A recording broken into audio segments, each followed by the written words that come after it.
Hi everyone, it's me, Velvet Black.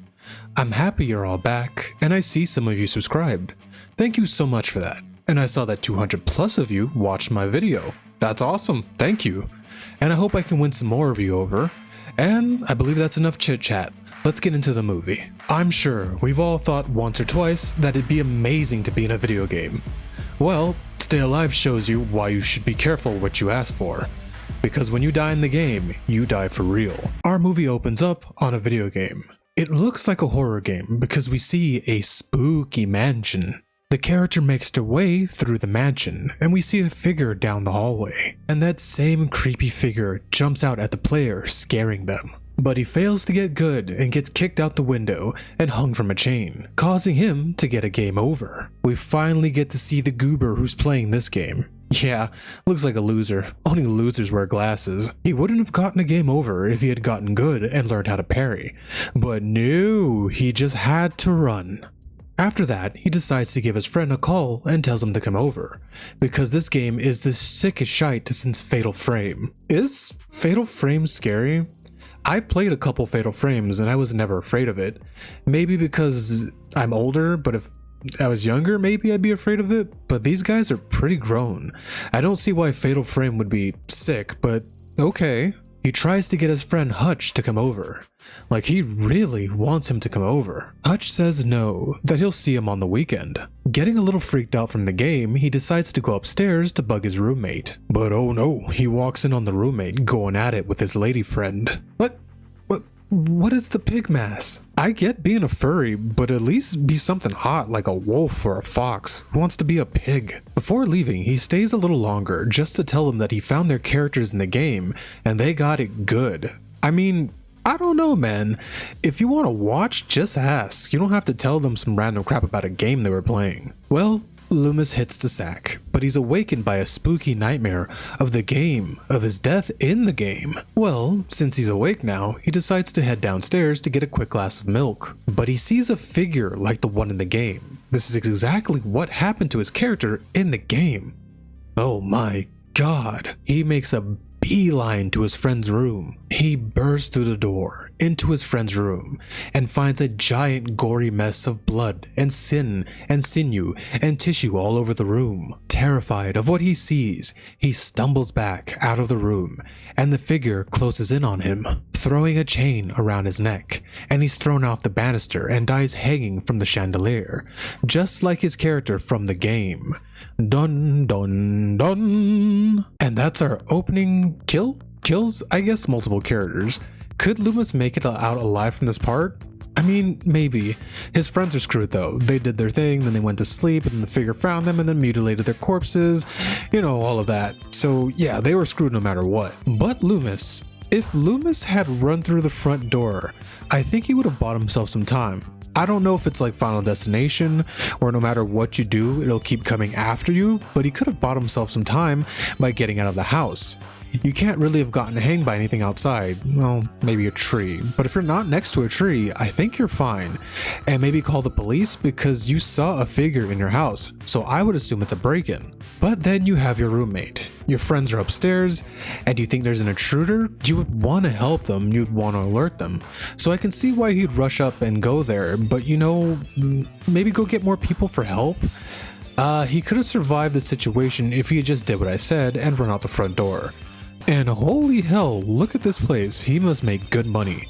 This place is huge. If you got enough money to hang yourself from a chandelier, yeah, I wonder what he does for work. I wish I could do that for work and have a nice big house, but I think this is back in 06, so it was much cheaper back then. Now I'm happy with the box, the cardboard box I live in. And we get the title, Stay Alive. The next day, we see Hutch at work, and Hutch is the person that Loomis, you know, the guy from before in the opening kill, was talking to, begging him to come over. That guy. He's at work, and his boss calls him over because he hasn't finished a report. Apparently, the only reason the boss hired him is to help him with video games, which, yeah, I'll do that. If he wants to hire me and pay me to help him with video games, I'm your man, I'll do it.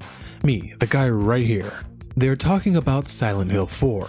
I was a Resident Evil kid growing up, so I don't know anything about Silent Hill. I played a little bit of 3 and I have 4, but I haven't played much of it. Apparently you need to drop the Hyper Blaster before fighting the final boss.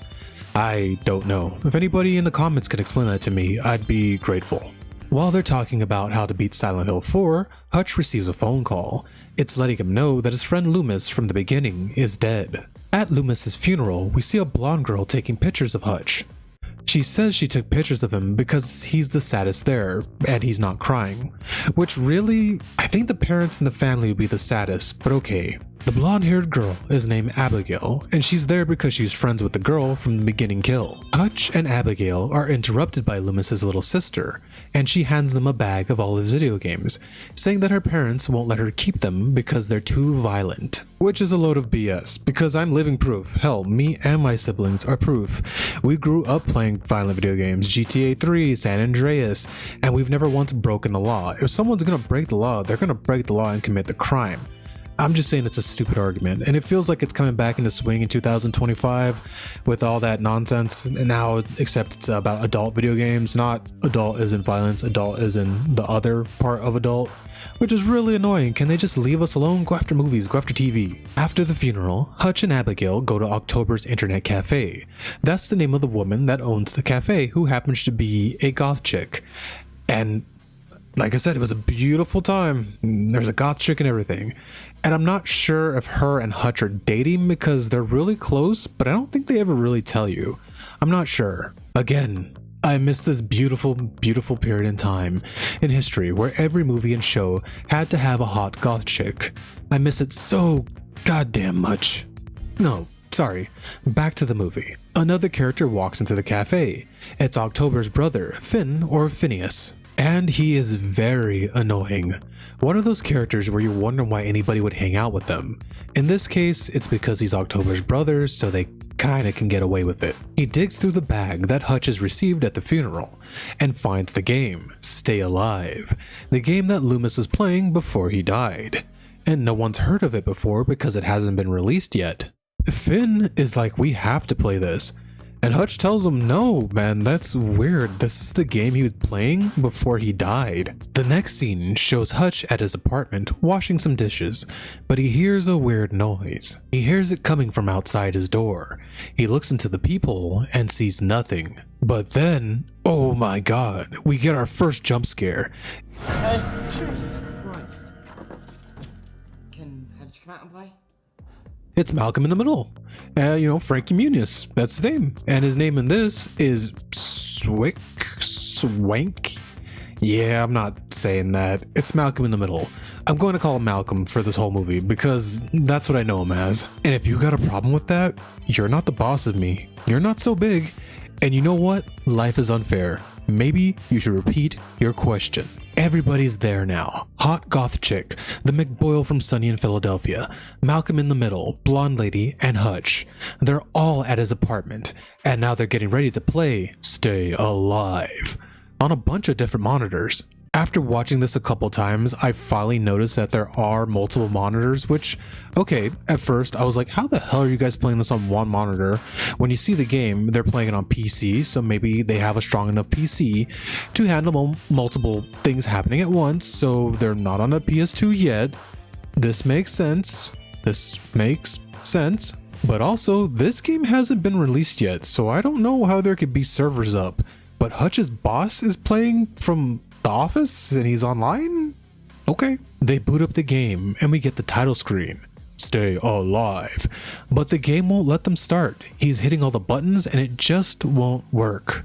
The only thing on the screen is a prayer, and for some reason the blonde decides that they need to read the prayer to start the game, which I have never seen before.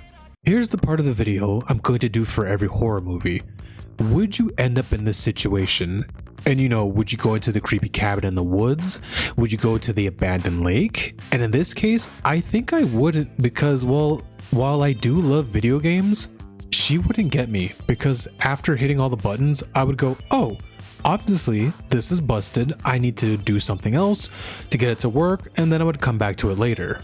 But then I would do what I always do, put it off and never touch it again. So would I end up in this situation? No, because I'm lazy. Now, to my next question. Would you end up in this situation? Would you have read this out loud and started the game? Because I wouldn't. I would have read it in my head. If that counts, then maybe I'd be screwed, but I think you need to read it out loud. They read the prayer, and they're in the game. The game starts narrating about a bunch of crap, but we get to see something really cool. It has a little character creator, and these weirdos create themselves. I never got that whole create yourself thing. Personally, when I design characters, I like to design something that looks nothing like me, and I miss being able to customize my character's body. It's always just the head and hair now. How sad gaming has become. After creating the characters, we get a sweet group shot at everybody, and I like how Malcolm in the Middle is just jacked in this part. If it were me, I probably would have created a goth chick. And we see our first enemy. It's a little zombie doll girl thing. And this is the weirdest freaking interaction I've ever seen. Hutch looks at the team and says, "Are you guys going to do something?" And everyone goes, "No. What are you doing, dude? Start shooting and stabbing." You would think these people played video games. What is this crap? Are you guys going to do something? It's so weird. It's such a weird interaction. You could tell the script was written by people who really don't understand video games. He pulls out his weapon. It's a bowgun. Or a shotgun? Seriously, listen to this. It's a bowgun, but it sounds like a bloody shotgun when it shoots. After finally killing the little demon ghost girl zombie thing, it drops a rose, and the game tells them that the rose can protect them from evil that's around them. After fighting through hordes of the undead, they get separated.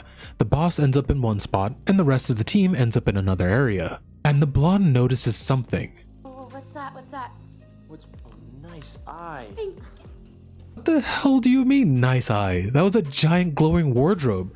Dude, you frickin' suck. The wardrobe leads them to a secret room with an image of the Countess Elizabeth Bathory, and they find her journal under the picture of her. Hutch also notices that every mirror in the room is broken.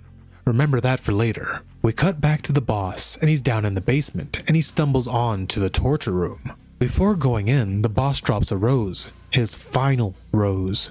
While he's looking around, he gets jumped from behind and is stabbed in the throat by a woman in red. After that, the gang and the boss decide to call it a night. But the boss isn't alone. A shadowy figure is running through the office. The boss thinks it's someone messing with him and decides to leave. But the door to his office slowly opens by itself. He goes back to close it, but before he does that, he pops his head into the office and tries to scare who's ever in the office.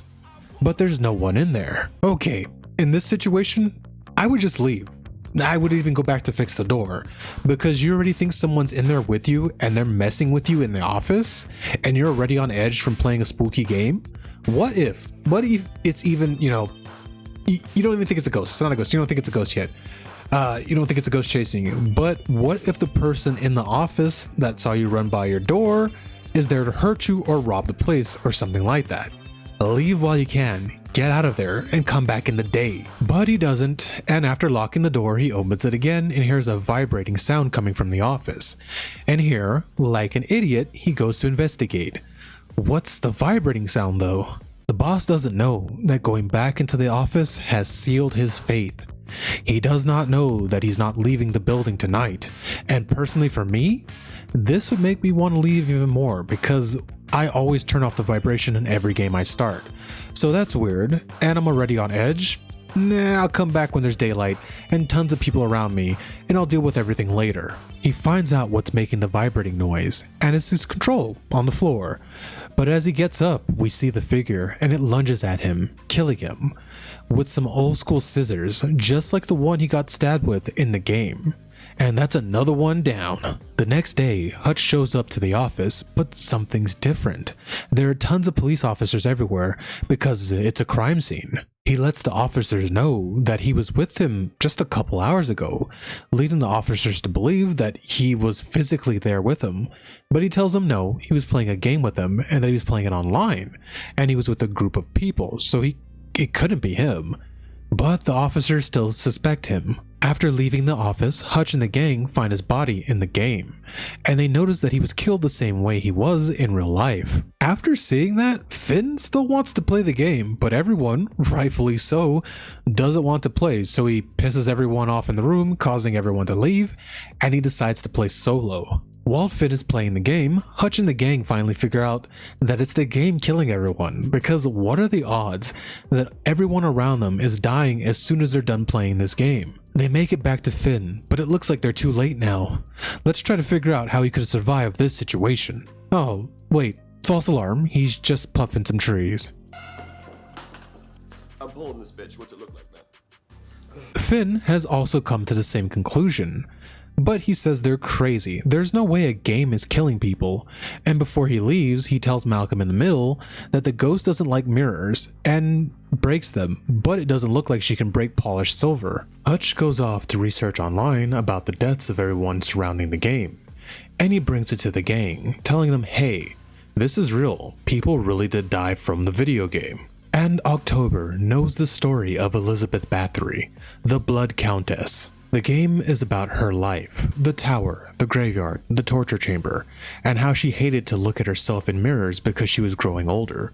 So she would go out after young girls and bloodlet them, thinking that the blood from the young women would restore her youth. While the rest of the team are trying to figure out what they're going to do, Finn is on the way to them.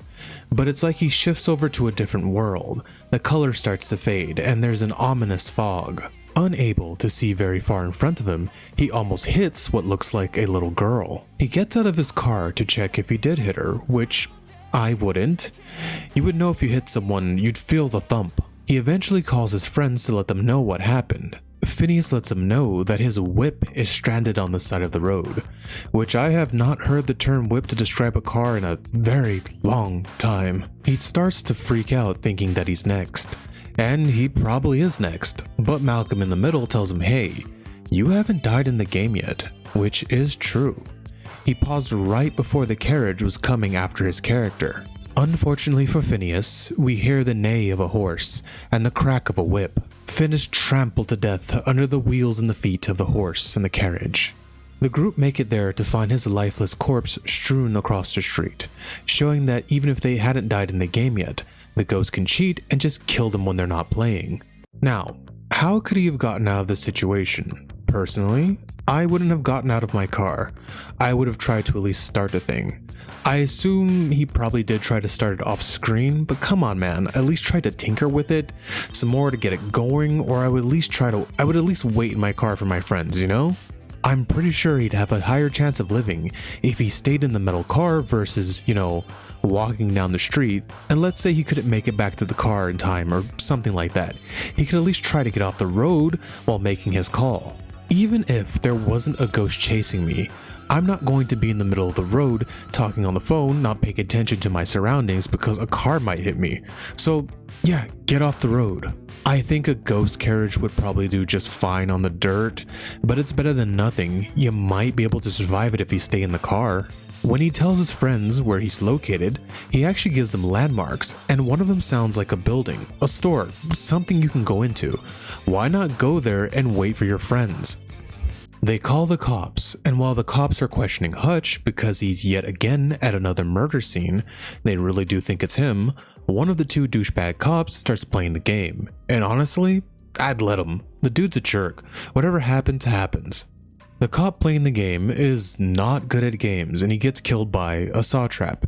Basically, it's the reverse bear trap, but instead of going from up to down, it's coming from the side to side. Hutch runs back and pushes the douchier cop from the game, and we all know it's not going to save him. He's screwed, and I'm fine with it. This scene is kind of pointless. I just wanted to add it because it makes me feel a little nostalgic because there's a Dreamcast in the background. The cop that played the game walks into, I'm guessing, a GameStop or a Game Crazy, and asks the guy behind the counter, has he ever heard of the game Stay Alive? And he says, no, I've never heard of that. It must be an underground game. whatever the hell that means. Seriously, I played games my entire life. What does that mean? Does that mean it's an indie game? Again, the writers have no clue about anything in the gaming world. They just went, video games are proper, let's just do a horror movie around that. Because when you really think about it, why would an old school blood countess go, hey, video games, that's how I'm going to exact my revenge? That's so weird. As douchier cop gets in his truck, he is killed. We don't get to see it in the normal version. We do get to see it in the extended version, and it's pretty much the same thing as the game. The reverse bear trap comes up from behind, goes around his face, and it opens, blood explodes everywhere. You're really not missing much. Now, could you survive this? I don't think so. If you're in this guy's situation, you don't think a video game could kill you. So while you're getting into your truck, you're not thinking you're gonna die, so your guard is down. So what can you do? I don't really see how he could get out of this. Hutch and Abigail, the blonde, head over to Loomis's house to look for any clues, and he tells her why he has a problem with fire. His father set fire to the house when he was a boy, and he was unable to move because he was terrified, and had to watch his mother burn alive. His father was sent to prison, and Hutch lived with Loomis and his family for a while. That's how he knew how to get into the house in the first place. While looking through the place, they find his phone. I was going to say his old phone, but at the time, this phone was new and awesome. I don't know what this phone is, but it's one of those ones where you slide the screen up and the keyboard's under it. I really do miss a physical keyboard on my phone sometimes. And in that phone, they find the address to the game company. Malcolm in the Middle gives Hutch directions to the game developers, and as he's doing that, October steps in and tells him that she found out information on Elizabeth Bathory. She has been reading the book called The Witch's Hammer, and explains what he needs to do to defeat the Blood Countess. It says to defeat her, they need to put 3 nails, one through the heart, one through the neck, and one through the head. The nails are going to put her human spirit back into her body, and after that, they have to light her on fire, like she's a Crimson Head zombie. The cop that got turned into a blood slushy in his truck, his murder is now hitting the news, and police start to close in on Hutch's house, thinking that he's somehow involved. October and Malcolm in the Middle escape out the window, and down the fire escape. They eventually join up with Hutch and Abigail. They end up regrouping back at Loomis's place. All 3 of them remain inside and talk. October goes outside to have a smoke break, which, why would you split up in a situation like this when something's hunting you down? But okay, I'm pretty sure you could smoke in the house. The person's dead, he's not alive there anymore, so I doubt they're gonna care about the smell. They notice on Malcolm in the Middle's laptop that the game has opened itself and started playing, and we see that it's October's character wandering around. October sees someone in the house that's still being built, and she enters the house to go after them. October makes her way through the house that's under construction, and eventually she gets her hands on a nail gun, and as she gets closer to the top of the house, she finds her, the Blood Countess. She doesn't hesitate though, and she fires off 3 nails, going for her head, the heart, and the neck. But the nails do nothing, they fly right past her. It looks like they have to find her real body. October tries to make a run for it, but she's grabbed by the chains and strung up to the ceiling. Hutch and the gang hear October crying out in pain, but they are too late. The Countess slashes her throat and she bleeds out and dies. And that leaves Hutch devastated. Now, could she have survived this? Yeah.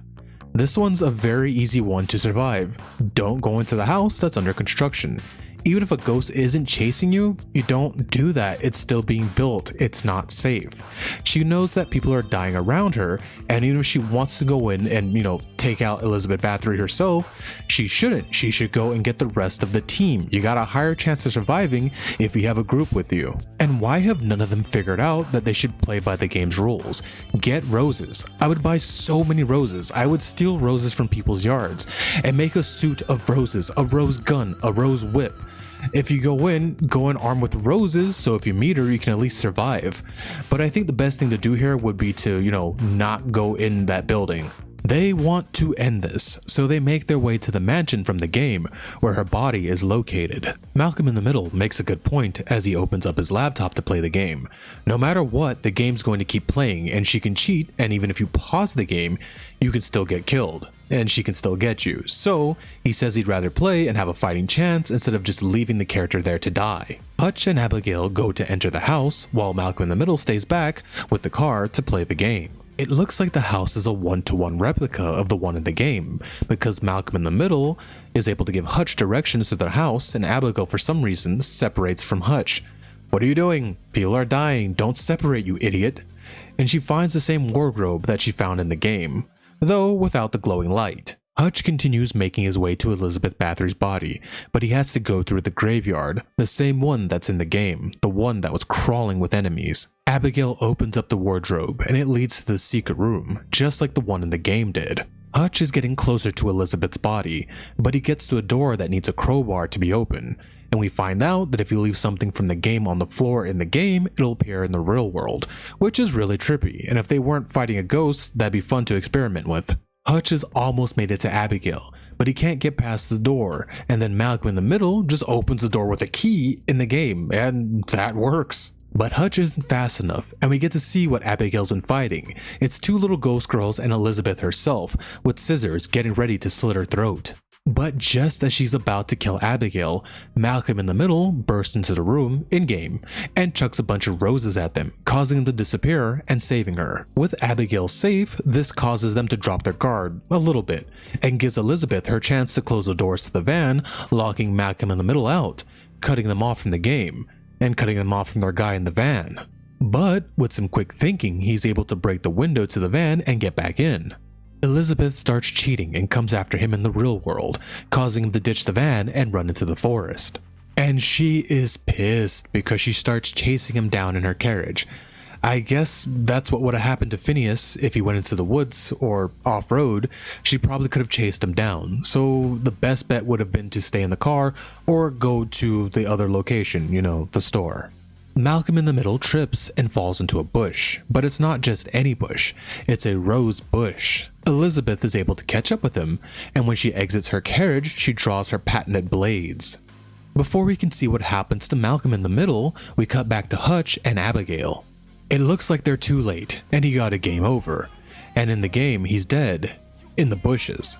I guess she's cheating and can get past the roses? Maybe. Hutch and Abigail finally start to get prepared to fight her, and they get roses. They find 3 nails, which, why would you not stop at a Home Depot and buy a couple nails? You should have done this before you've come to do the final fight, and you were at a construction site for a house. Why not just pick up some nails? They're probably right there. No time to relax though, because Elizabeth is hot on their trail. They fly through the graveyard, and just as they almost make it to Elizabeth's room, they're separated. Hutch goes it alone. He makes it to Elizabeth and takes out a nail, and with a shaky hand begins to hammer them in.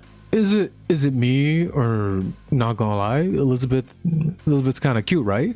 No, well, maybe it's just me. Sorry, I got a soft spot for goth milfs.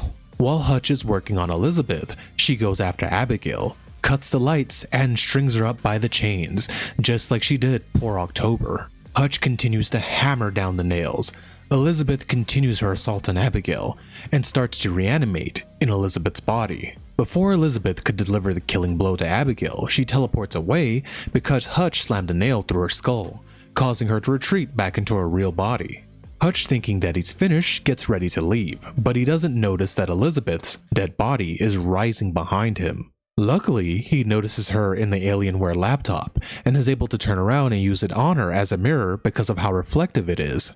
And I'm sorry, this is a very unbelievable situation. An Alienware being good for anything? Those have always been garbage. Elizabeth does not like this, and it causes her to scream like a banshee. Hutch takes advantage of the situation and lights the place on fire from the oil lamp that he knocked over from before. The room is set ablaze. Hutch is trapped in the room with Elizabeth to burn alive with her. Just as Hutch gives up and accepts its fate, Malcolm in the Middle kicks open the door like a badass, and he's also with Abigail and a giant bouquet of roses. He's thinking ahead, see, good. This is the reason he's the smart one. It took them a while to use the roses to their advantage. Personally, I would have bathed in rose water. I'd have a rose squirt gun, and I'd drink rose water. I'd be covered in roses. If I knew my enemies were weak to roses, that's what I would do. As the Blood Countess burns to ash, the 3 walk away from the tower, essentially beating the game. And the employee from before pops a disc into a PS2, and the game starts. The voices are being heard reacting to Elizabeth's prayer, and the evil phantom of Countess Elizabeth Bathoryth is being seen gazing outside her tower window. It looks like the release has resurrected her. Well, that was Stay Alive. Tell me, would you do something different in those situations? Would you have done what I said? Would you have even played the game? Because I know I wouldn't have read the words, so it wouldn't have even been a problem for me. Would you have whipped out the Game Shark and started figuring out how to cheat? Could you have cheated? That'd be kind of fun, to give yourself infinite health and just beat the game and not die. I don't know. But thank you for listening, and thank you for watching. I have been Velvet, aka Black Velvet, and I am out. Please have a lovely day.